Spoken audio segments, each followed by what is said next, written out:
ధన్యవాదాలు. తెలంగాణ కాంగ్రెస్ పార్టీగా హైదరాబాద్ యూత్ డిక్లరేషన్లో భాగంగా కొన్ని హామీలు ఇవ్వడం జరిగింది అధ్యక్ష.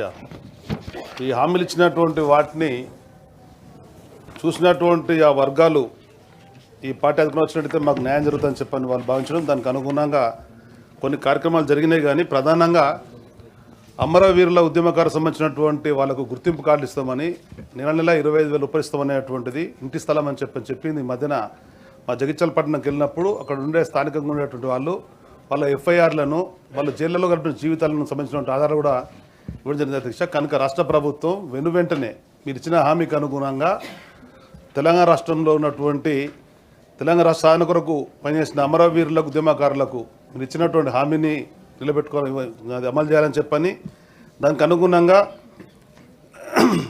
ఈ యువ మహిళలకు సంబంధించినటువంటి స్కూటీలు కూడా సంవత్సర కాలం అయిపోతుంది అధ్యక్ష. మళ్ళీ కొత్త విద్యా సంవత్సరం వస్తుంది.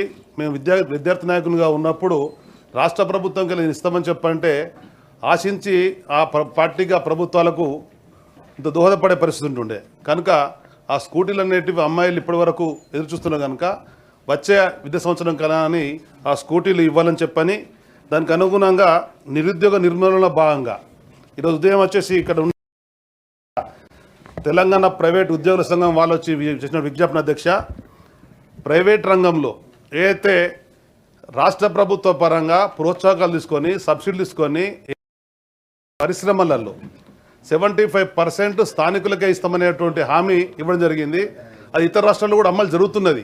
కనుక తెలంగాణ రాష్ట్రంలో ఇక్కడ ఉండేటువంటి స్థానిక యువకులకు వారికి అవకాశం కల్పించినట్టయితే అభివృద్ధిలో వాళ్ళు భాగమవుతారు. కనుక ఆ విధమైనటువంటి చర్యలు చేపట్టాలని మీ ద్వారా ప్రభుత్వం విజ్ఞప్తిస్తుంది. ధన్యవాదాలు.